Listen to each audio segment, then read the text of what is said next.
Mas você, mais uma vez, nosso desafio de leitura bíblica, dia de número 99.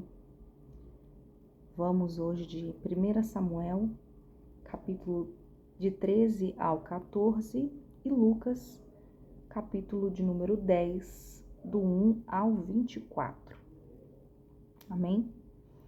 Eis aí que nós passamos a passagem em que Samuel começa a liderar pelo povo e já vence aí uma primeira batalha.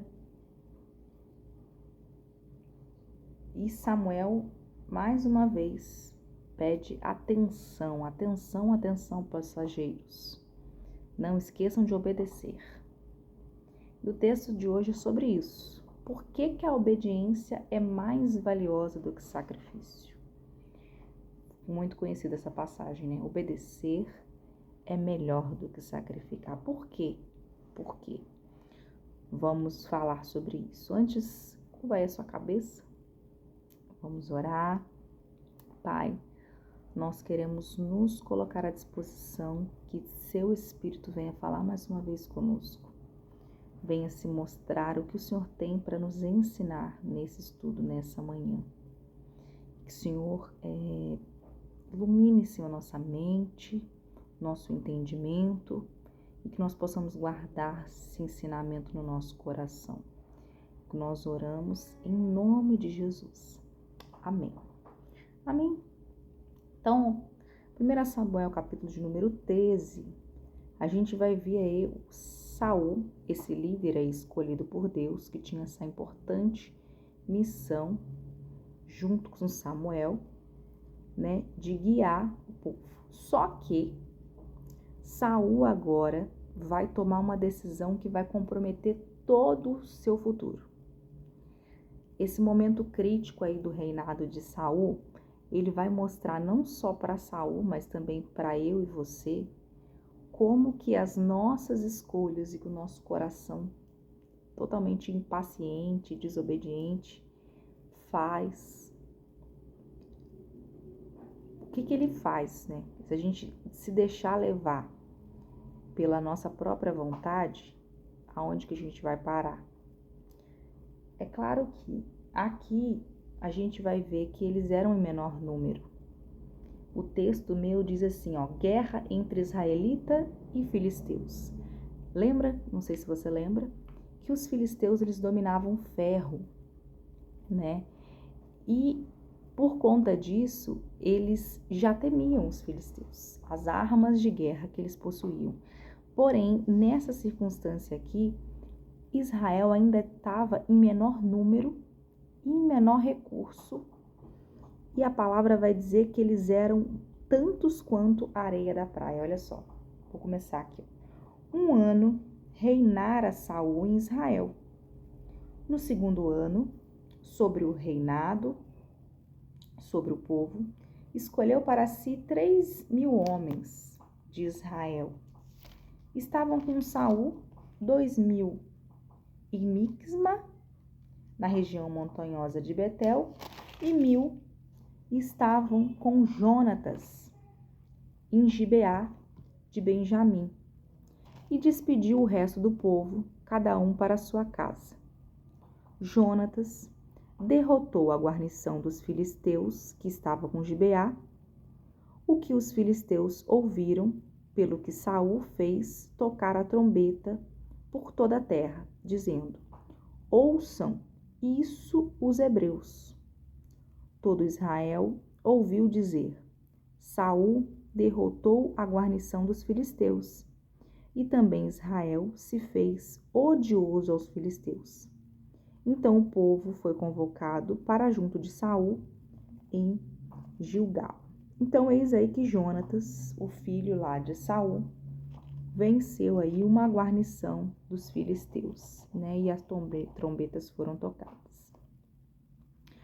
Reuniu-se os filisteus, né, sabendo que uma primeira guarnição havia sido derrotada, reuniu-se para pelejar contra Israel 30.000 carros e 6.000 cavaleiros. Depois eu queria saber como é que eles contam isso, mas tudo bem, né? E povo em multidão, como a areia que está à beira-mar, e subiram e se acamparam em Mixma, ao oriente de Bet-aver. Vendo, pois, os homens de Israel que estavam em apuros, porque o povo estava apertado, esconderam-se pelas cavernas e pelos buracos e pelos penhascos, pelos túmulos, pelas cisternas. Também alguns dos hebreus passaram o Jordão para a terra de Gade e Gileade, e o povo que permaneceu com Saul, estando este ainda em Gilgal, se encheu de temor. Então, na hora do vamos ver mesmo, a galera meio que sumiu, pernas para que te quero, e ficou apenas alguns ali com Saul, só que temerosos, com medo, com receio, porque, como eu disse, eles eram menores em números e menores em recursos, em carros de guerra. A palavra diz que eles eram como a areia que estava à beira-mar. Então era um exército grande, devastador. Então Saul vai fazer uma decisão reprovada por Deus. Meu subtítulo diz assim, Saul oferece sacrifícios reprovado. Ele vai tomar aí uma iniciativa que vai definir o seu reinado. Ao invés de ele confiar em Deus e ele esperar pelo profeta Samuel, ele vai agir impulsivamente. E ele vai assumir o papel que ele achava que lhe cabia, que era oferecer sacrifício, né? Vamos ler aqui o texto. Esperou Saul 7 dias, segundo o prazo determinado por Samuel, que ele falou, espera 7 dias. Não vindo, porém, Samuel a Gilgal, o povo se foi espalhando dali. Então, quem estava junto começou a querer ir embora. Não vai ter guerra. Não vai acontecer nada, a gente vai partir. Então disse Saul, trazei aqui o holocausto e as ofertas pacíficas. E ofereceu o holocausto. Gente, quem era responsável pelos sacrifícios? O sacerdote. Somente ele podia sacrificar. Isso a gente sabe desde lá de Moisés, desde o Êxodo. Foi instituído que os sacerdotes sacrificariam. Lembra da Arca da Aliança, quando ela retornou, mesmo sendo roubada pelos filisteus? Os homens de Israel que abriram a arca também foram consumidos com tumores. Mais uma vez, objetos sagrados só são manipulados por sacerdotes, por homens de Deus, né? Então aqui não é apenas um relato de uma batalha, de uma guerra, mas sim o conflito interno de Saul com aguardar o tempo de Deus. Ele se cedeu às suas próprias pressões e às suas próprias limitações. Ele decide que ele vai fazer do jeito dele. E como que somos nós quando o silêncio de Deus vem para as nossas vidas? E a gente tem que esperar. Será que a gente faz que nem Saul? E a gente resolve justificar as nossas ações, achando que Deus está demorando muito, agora então eu vou fazer. Ou você permanece firme aí na obediência de Deus, quando você vê que não está acontecendo do jeito que você acha que é para acontecer, no tempo que você acha que devia acontecer. Então aqui a gente vai ver a consequência da desobediência de Saul, né? Vamos lá. Verso 10. Mal acabara ele de oferecer o holocausto, eis que chega Saul. Era só mais um pouquinho. Tem uma música assim, espera só mais um pouquinho, se a benção está demorando. Vou botar aí para vocês depois. Espera só mais. Você precisa ser paciente, assim que deve ser o crente. Eu vou pôr essa música para vocês hoje. lá na descrição do vídeo para você acompanhar. Então, espera, meu filho. Olha só, ele acabou de fazer o oferecimento ali do holocausto, chegou Samuel. E Saul saiu ao encontro para saudar. Paz, e aí, beleza? Ai, Deus. E Samuel perguntou: o que você está fazendo, meu filho? Que fizeste? Respondeu Saul: vendo que o povo se ia espalhando daqui e tu não vinhas, por dias aprazados, e que os filisteus já se tinham ajuntado em Mixma, eu disse comigo: agora descerão os filisteus contra mim em Gilgal, e ainda não obtive benevolência do Senhor, e forçado pelas circunstâncias, ofereci o holocausto. Gente, essa foi boa, hein? Essa desculpa foi boa, hein? A gente foi forçado pelas circunstâncias. Gente, tem hora que você tem que esperar. Deus fala, você não tem dinheiro para fazer? Não faz. Espera. Aguarda. Confia. Espera, meu filho. Não faz nada, não. Não adianta você querer fazer. Então o que Samuel disse a Saul? Procedes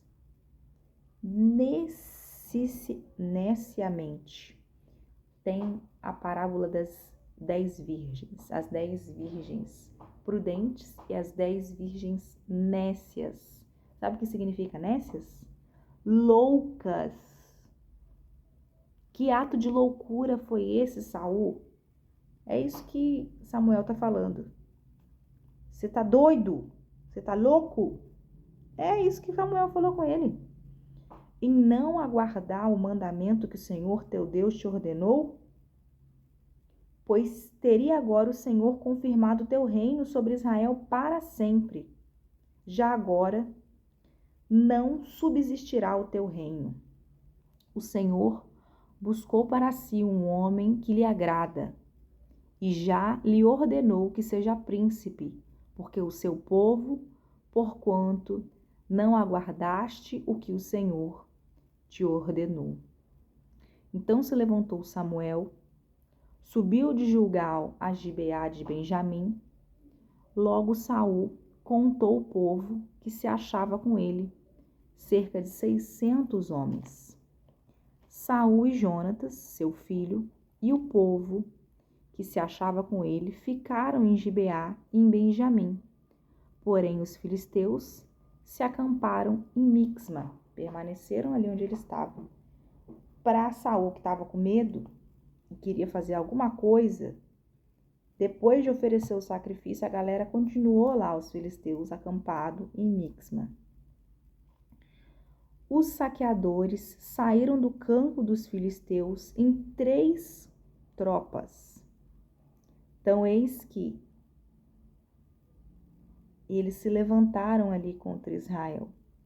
Cadê?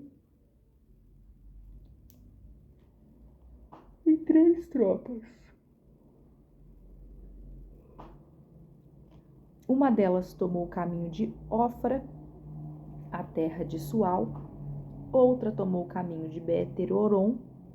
E a terceira o caminho a cavaleiro do vale de Zeboim, em direção ao deserto.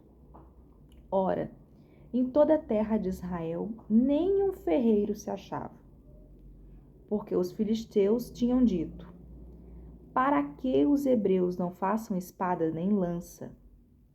Como eu falei, eles dominavam o ferro. Pelo que todo Israel tinha de descer aos filisteus para amolar a renha do seu arado, e a sua enxada, e o seu machado, e a sua foice. Os filisteus cobravam dos israelitas 2/3 de um siclo para molar os fios das relhas e das enxadas, e 1/3 de um siclo para amolar os machados e as aguilhadas. Sucedeu que no dia da peleja não se achou nem espada, nem lança na mão de nenhum do povo que estava com Saul e com Jonatas, porém se acharam com Saul e com Jonatas, seu filho. Então, como eu falei, eles eram uma grande ameaça porque eles tinham o monopólio das armas de ferro. E somente a realeza ali, né, de Israel, Saul e seu filho, tinham espada e lança, que provavelmente pode ter sido adquirida aí por outras pessoas. Quando não tinha guerra, né, o texto vai dizer pra gente que eles tinham que amolar. A gente tá falando nem de batalha, a gente tá falando de corte. Corte de faca, corte de navalha, corte de enxada.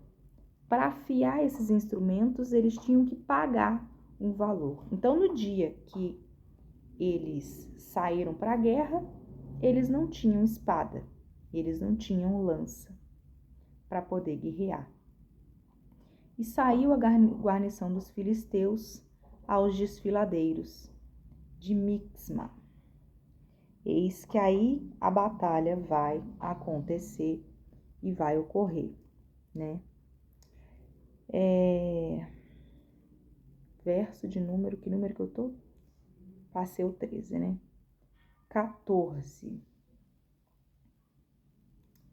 A gente vai ver aí um momento de coragem com Jonatas, o seu filho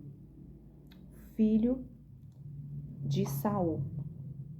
Coragem é mais do que a ausência de medo. É a disposição de avançar mesmo diante de desafios aparentes e imensuráveis. Essa frase não é minha.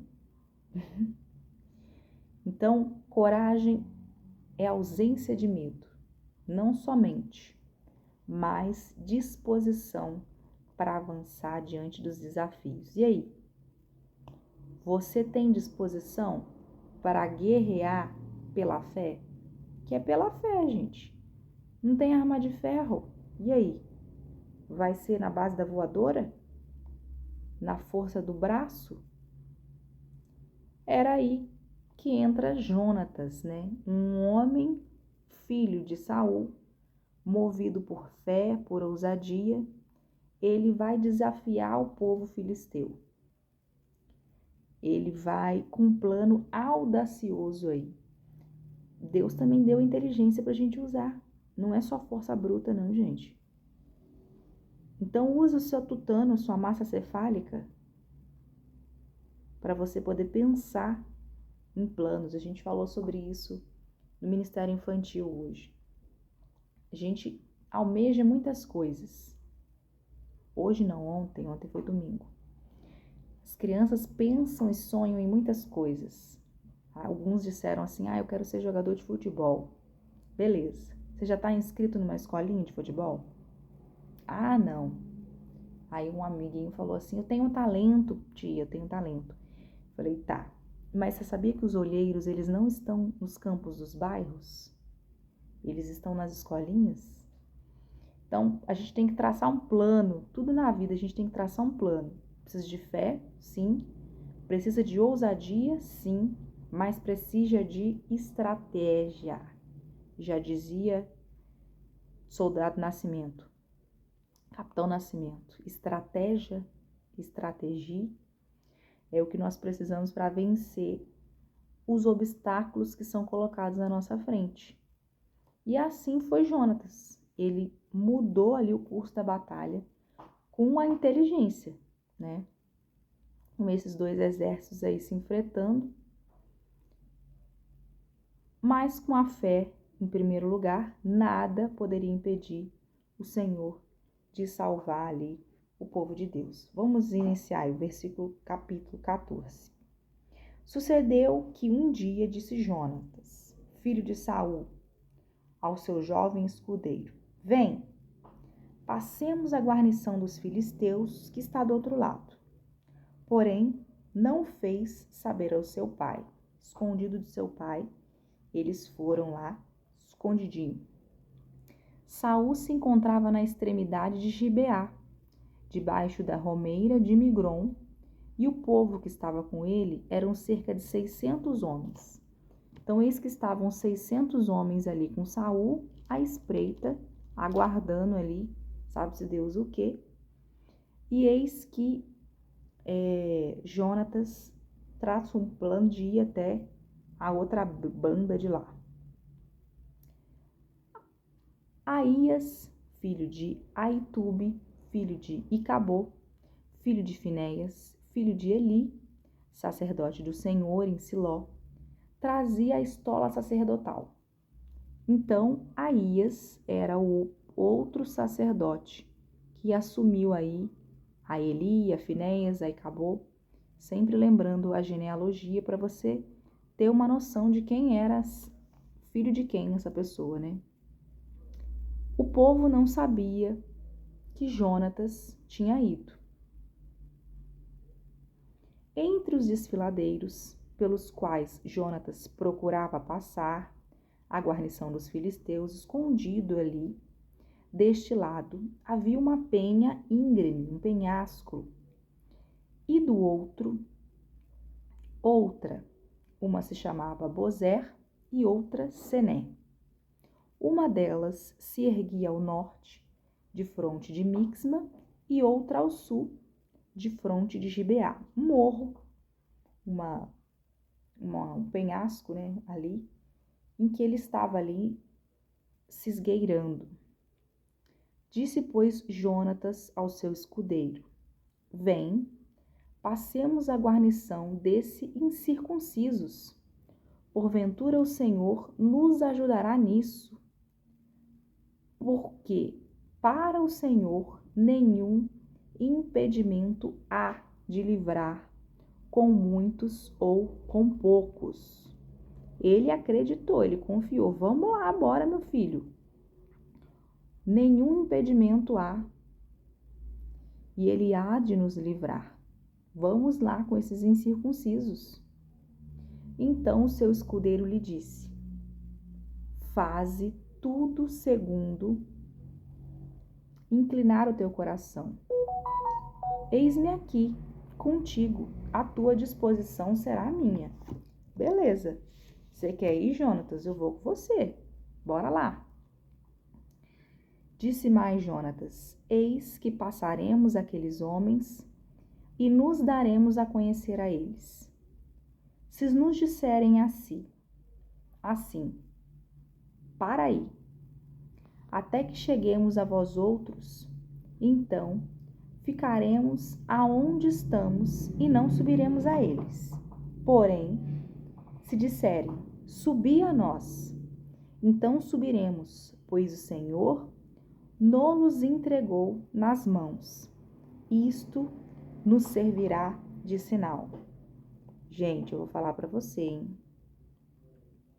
Ele estava com coragem.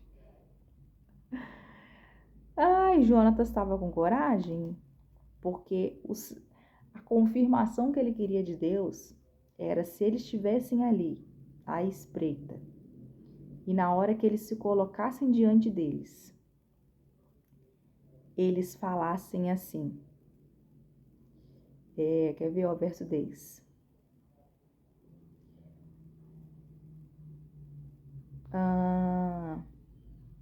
Se a gente for diante deles,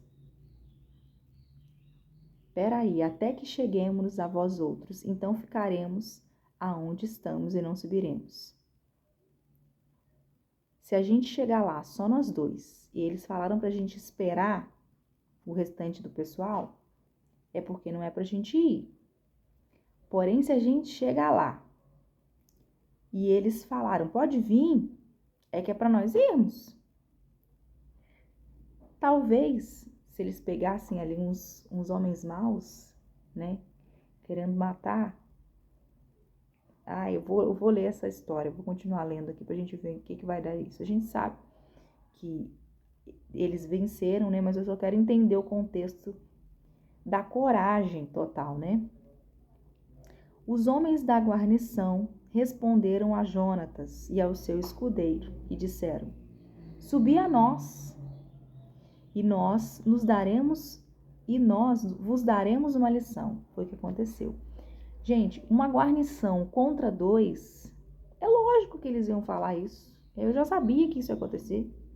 Pode vir, meu filho, que a gente vai acabar com vocês.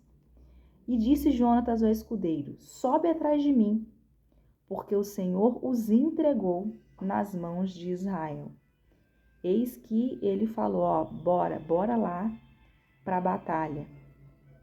Então trepou Jonatas nas gatinhas e o seu escudeiro atrás, e os filisteus caíram diante de Jonatas, e o seu escudeiro os matara atrás dele.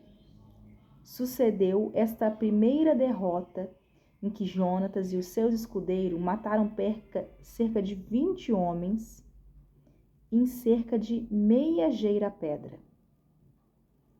Houve grande espanto no arraial, no campo e em todo o povo. Também a mesma guarnição e os saqueadores tremeram, e até a terra se estremeceu, e tudo passou a ser um terror de Deus. Eles mataram 20 homens na pedrada, gente. Já parou para imaginar isso? Eles estavam ali com Deus, com ele mesmo. Porque além de ser bom de mira, eles tinham que ser bom de coragem, como eu falei. Eles dominavam espada.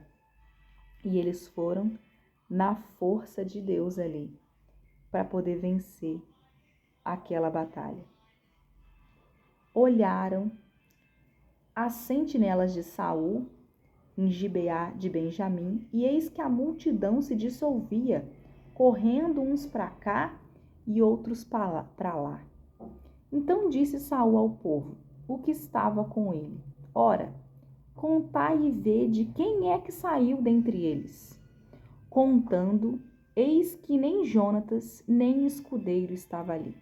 Viu aquele alvoroço, né, aquela multidão se movendo, aquela confusão ali da guerra, e eles deram falta do escudeiro e de Jonatas.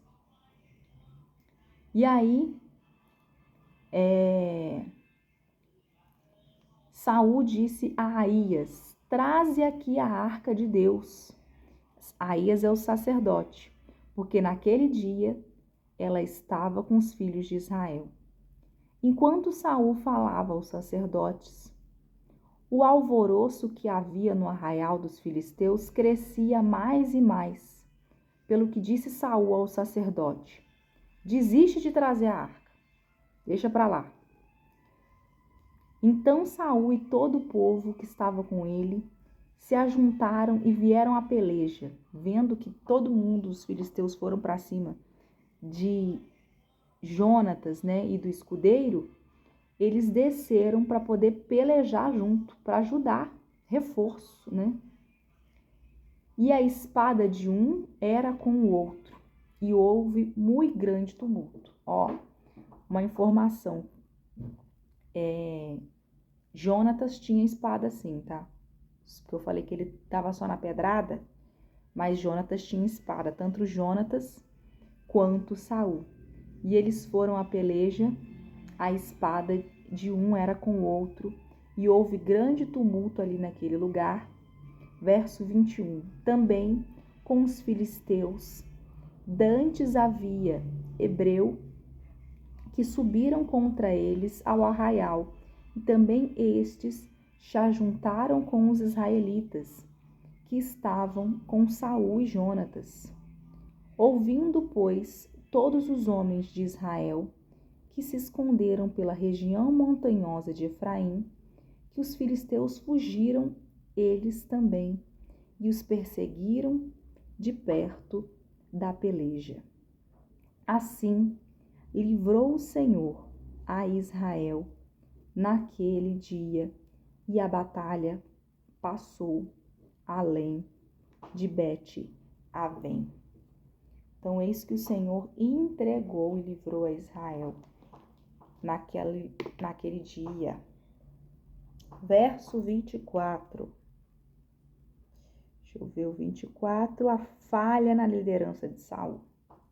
Estavam os homens de Israel angustiados naquele dia, porquanto Saul conjurara o povo, dizendo: maldito o homem que comer pão antes do anoitecer, para que me vingue de meus inimigos.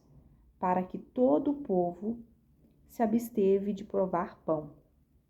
Todo o povo chegou a um bosque onde havia mel no chão. Então, chegando o povo ao bosque, eis que corria mel, porém ninguém chegou a mão à boca, porque o povo temia a conjuração. Jonatas, porém, não tinha ouvido quando seu pai conjurara o povo, e a estendeu a ponta da vara que tinha na mão, a molhou no favo de mel e, levando à boca, tornaram a brilhar os seus olhos. Açúcar, né, gente? Mel. Então respondeu um do povo: teu pai conjurou solenemente o povo e disse: maldito o homem que hoje comer pão. Estava exausto o povo. Então disse Jonatas: meu pai turbou a terra. Ora, vede como brilham os meus olhos, por ter eu provado um pouco de mel. Quanto mais se o povo hoje tiver comido livremente do que encontrou no despojo dos seus inimigos. Porém, desta vez não foi tão grande a derrota dos filisteus.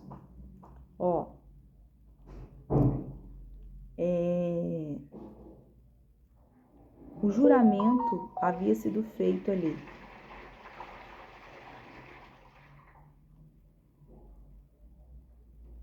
Era como se ele tivesse feito um voto de jejum. Ele disse que maldito seria o homem que comesse pão. Ah, mas não era pão. Mas era para se abster de comida, né? E Jonatas, em contrapartida, não ouviu, né? O texto fala que ele não tinha ouvido seu pai, e ele molha a vara com mel e leva à boca. E ele ainda instiga o povo a fazer o mesmo, né? Vamos, gente, vamos. Olha como é que tá meus olhos brilhando, como eu falei, é lógico, açúcar, né?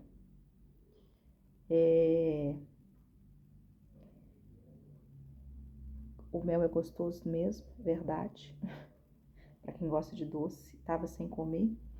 Porém, o povo, ele sabia do que o rei, ele ainda tinha uma figura de rei, eles ainda obedeciam ao rei. Não vamos fazer o que Saul falou para não fazer. E aí o verso 31 vai dizer assim, ó. Feriram, porém, naquele dia os filisteus desde Mixma até Aujolom. O povo se achava exausto em extremo. E lançando-se ao despojo, tomaram ovelhas, bois e bezerros, e mataram no chão, e os comeram com sangue. Tamanho era o desespero e a fome. Disto informaram a Saul, dizendo: eis que o povo peca contra o Senhor, comendo com sangue. Chegaram lá nos despojos e começaram a comer com sangue, porque eles foram impedidos de comer nada, né? Disse ele: procedes aleivosamente, rolai para aqui hoje uma grande pedra. Disse mais Saul: espalhai-vos entre o povo e dizei-lhe: cada um me traga o seu boi, a sua ovelha, e matai-os aqui e comei. E não pequeis contra o Senhor comendo com sangue. Então vamos preparar a carne, gente, pelo amor de Deus. Eles estavam cansados? Sim, eles estavam cansados diante daquela situação, mas Saul não tinha que ter falado para eles fazerem dessa maneira. Vamos, cada um de vocês, preparem aí as suas carnes para que vocês possam comer, né? Do jeito correto, do jeito que é certo.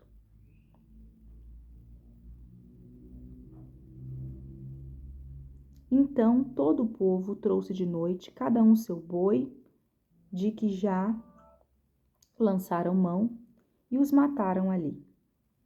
E edificou Saul um altar ao Senhor. Este foi o primeiro altar que ele edificou. Ali agradecendo pela vitória na guerra, né? E provavelmente pedindo perdão aí pelo povo, já digo eu, que o negócio ali estava complicado. Disse mais Saul: desçamos essa noite do encalço dos filisteus e despojemo-los até o raiar do dia, e não deixemos de resto um homem sequer deles. E disseram: faze tudo o que bem te parecer. Disse, porém, o sacerdote: cheguemo-nos aqui a Deus. Então consultou Saul a Deus, dizendo: descerei no encalço dos filisteus? Entregá-lo-ás nas mãos de Israel? Porém, naquele dia, Deus não lhe respondeu. Mais uma vez, né?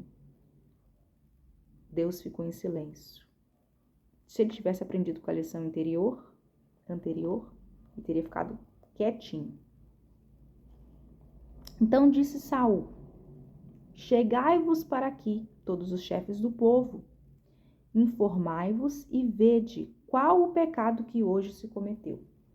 Se ele está vendo que Deus está em silêncio, ele falou assim: a gente deve ter feito alguma coisa errada, não é possível, né?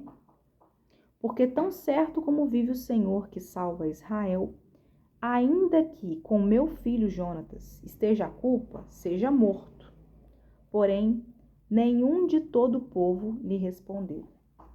Porque a ideia era não comer pão. E a gente sabe o que tinha acontecido, né? Jonatas havia comido mel, né? Por que tão certo? Tá, 40.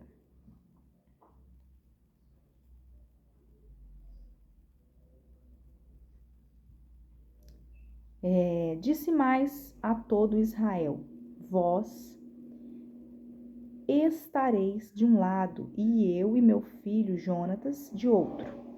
Então disse o povo a Saul: faze o que bem te parecer. Falou, pois, Saul ao Senhor: Deus de Israel, mostra a verdade. Então, cadê? Ai, me perdi, gente.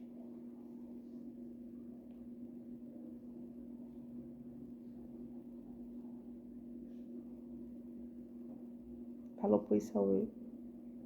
14. Mostra a verdade. Então Jonatas e Saul foram indicados por sorte e o povo saiu livre. Disse Saul: lançai a sorte sobre mim e Jonatas meu filho. E foi indicado Jonatas. Disse então Saul a Jonatas: declara-me o que fizeste.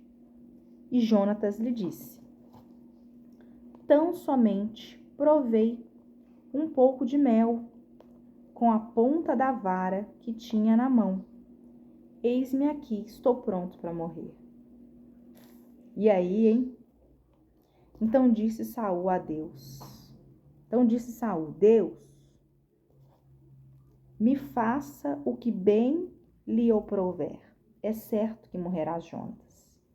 Porém o povo disse a Saul: morrerá Jonatas, que efetuou tamanha salvação em Israel? Tal não suceda. Tão certo como vive o Senhor, não lhe há de cair no chão um só cabelo da cabeça, pois foi com Deus que fez isto hoje. Assim o povo salvou a Jonatas para que não morresse. Porém Saul estava disposto, né? Porque a palavra de um rei, ela não pode ir para trás. Ele tem que cumprir o que ele foi falado. Todo o povo ali intercedeu por Jonatas para que ele pudesse ser salvo, né, do próprio pai. Então Saul deixou de perseguir os filisteus e estes se foram para suas terras. E eis aí que Jonatas também foi poupado da morte. Né? Complicado. Promessas, né? Cuidado com as promessas que você vai fazer. Cuidado com as decisões que você vai tomar.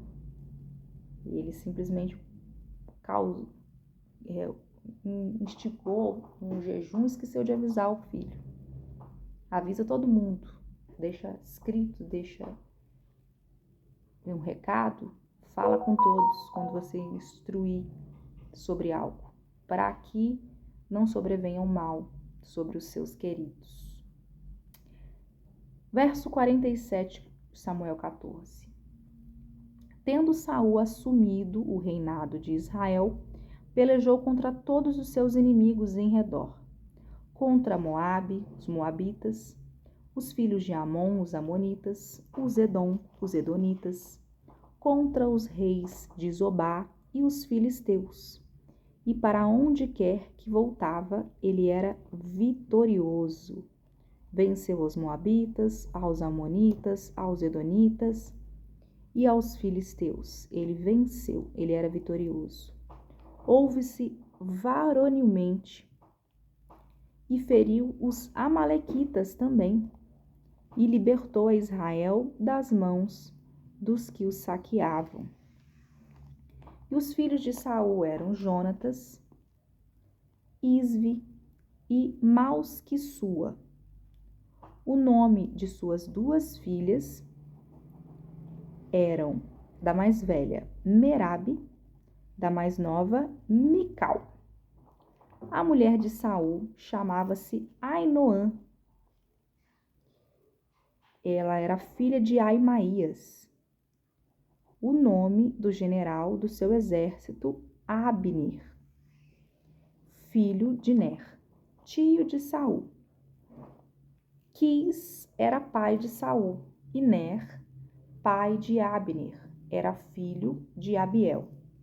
Por todos os dias de Saul houve forte guerra contra os filisteus, pelo que Saul e todos os homens fortes e valentes que via os agregava a si. Então, eis aí que Saul foi vitorioso em muitas guerras, e muitos homens fortes e valentes participavam do exército de Saul. Amém? Até aí, então, o livro de Samuel. Hoje, né? Eis aí que mais uma vez a gente vê que obedecer é melhor que sacrificar. Ouve. Até Jonatas, né? Tudo bem, ele não tinha ouvido. Não tem culpa sobre aquele que não conhece? A Bíblia fala que é pior quando você tem conhecimento da palavra e você não a pratica. É preferível que você fosse ignorante, que você não conhecesse. Quando você não conhece a verdade, Deus ainda perdoa. Mas quando você tem entendimento e você insiste em como fazer o que é errado diante dos olhos de Deus, a culpa está sobre você. Eis que aqui o povo intercedeu por Jonatas e Jonatas não pereceu, né? Jonatas não morreu. Mas cuidado com as suas palavras também, né? Saul, como um rei, tinha ali que concluir tudo que ele falava. A palavra de um rei tem um peso. Sua palavra também tem que ter peso. Lucas, capítulo 10, versículo do 1 ao 24. Lições poderosas para transformar as nossas vidas. Depois disso, o Senhor designou outros 70 e os enviou de 2 em 2 para que os precedessem em cada cidade e lugar aonde ele estava para ir. Então, no 9, a gente viu que Deus deu autoridade e poder aos 12 e os enviou para curar os enfermos. E no 10, a gente vai ver que ele separou mais 70 e os enviou aí a pregar o evangelho.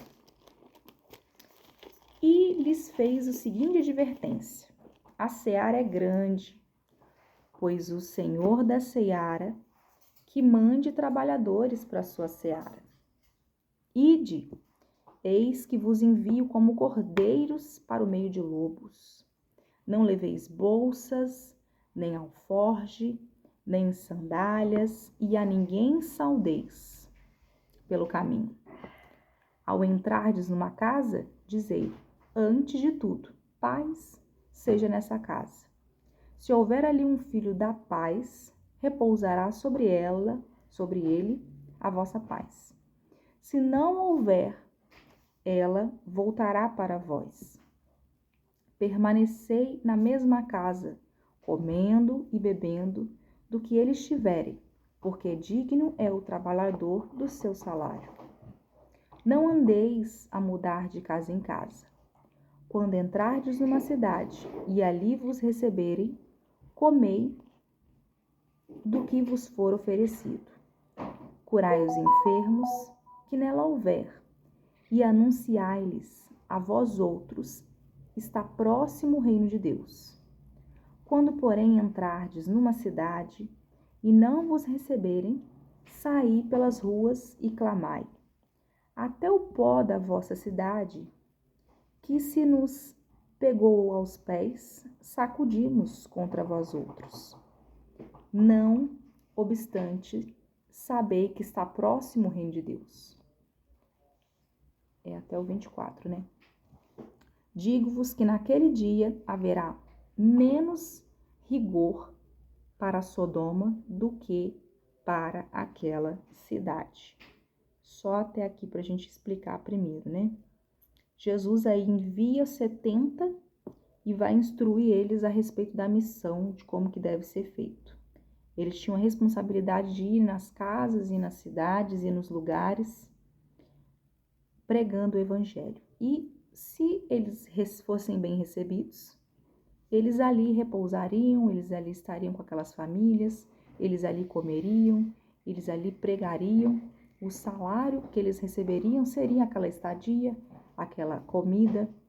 Porém, se eles não fossem bem recebidos, era para bater o pó das sandálias e seguir viagem. Segue para o próximo lugar que eu hei de levar vocês. E deixa que aqueles que me rejeitarem, vai acontecer pior do que com Sodoma. Então, fica tranquilo, faz o seu id, apenas faz o seu id. Verso 13 vai dizer, ai de ti, Corazim, ai de ti, Betsaida, porque se em Tiro e em Sidom se tivessem operado os milagres que em vós se fizeram, há muitos que elas nos teriam arrependido, assentadas em pano de saco e cinza. Contudo, no juízo haverá menos rigor em Tiro e em Sidom do que para vós outras. Tu, Cafarnaum, elevar-te-ás porventura até o céu? Descerás até o inferno? Quem vos der ouvido, ouve a mim. E quem vos rejeitar, rejeita a mim, me rejeitará. Quem, porém, me rejeitar, rejeita aquele que me enviou. Rejeitando a mim, rejeita a Deus Pai. Eis que as cidades que não me aceitarem, mesmo vendo aí os meus milagres, os meus prodígios, serão tristes serão seu fim. Porém, aqueles que me ouvirem, esses sim serão abençoados. E se eles me rejeitarem, vão rejeitar a Deus. Fiquem tranquilos. Verso 17. Então regressaram os 70, possuídos de alegria, dizendo, Senhor, os próprios demônios se nos submetem pelo teu nome. Mas ele lhes disse, eu via Satanás caindo do céu como um relâmpago. Eis aí vos dei autoridade para pisar de serpentes e escorpiões e sobre todo o poder do inimigo, e nada absolutamente vos causará dano. Não obstante, alegrai-vos, não porque os espíritos se vos submetem, e sim porque vosso nome está arrolado nos céus. Naquela hora, exultou Jesus no Espírito Santo e exclamou: Graças te dou, ó Pai, Senhor do céu e da terra, porque ocultaste essas coisas aos sábios e instruídos e as revelastes aos pequeninos. Sim, ó Pai, porque assim foi do teu agrado. Tudo me foi entregue por meu Pai. Ninguém sabe quem é o Filho, senão o Pai. E também ninguém sabe quem é o Pai, senão o Filho. E aquele a quem o Filho o quiser revelar. E voltando para os seus discípulos, disse-lhes particularmente: Bem-aventurados os seus olhos, que veem as coisas que vós vedes. Pois eu vos afirmo que muitos profetas e reis quiseram ver o que vedes e não viram, e ouvir o que ouves e não o ouviram. Até aqui hoje. Então, Jesus vai dizer aqui, né, que bem-aventurados vocês que estão expulsando aí, né, que vocês estão alegres, estão felizes, mas a alegria de vocês tem que estar em manifestar o reino de Deus. É pelo meu nome que os demônios estão sendo expulsos. Porque antes mesmo, no princípio, eu vi Satanás ser expulso. Eu vi ele vir à terra. Eu vi ele ser expulso à terra. Eu vi ele caindo do céu como um relâmpago.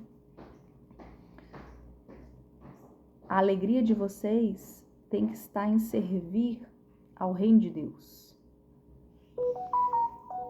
E aí ele agradece no 21, né? E ainda comenta com eles, né? Bem-aventurados vocês que estão vendo essas coisas, né? Mas haverá um momento em que outros não poderão ver nem ouvir. Nós, né? Nós não vimos nem ouvimos. Mas nós cremos que todos esses feitos e essas maravilhas foram feitos. Você crê? Nós hoje somos profetas de Deus, boca de Deus. Nós não vimos nem ouvimos a Jesus, mas nós lemos todos os seus ensinamentos, cremos e ainda continuamos fazendo o seu id. Bem-aventurado você, que ainda prega, que ainda presta um bom testemunho, que ainda faz algo pelo reino dos céus. Amém? E é isso, finalizamos o dia 99. Quero agradecer até aqui que você esteve comigo e te desejar uma ótima semana. Deus te abençoe em nome de Jesus.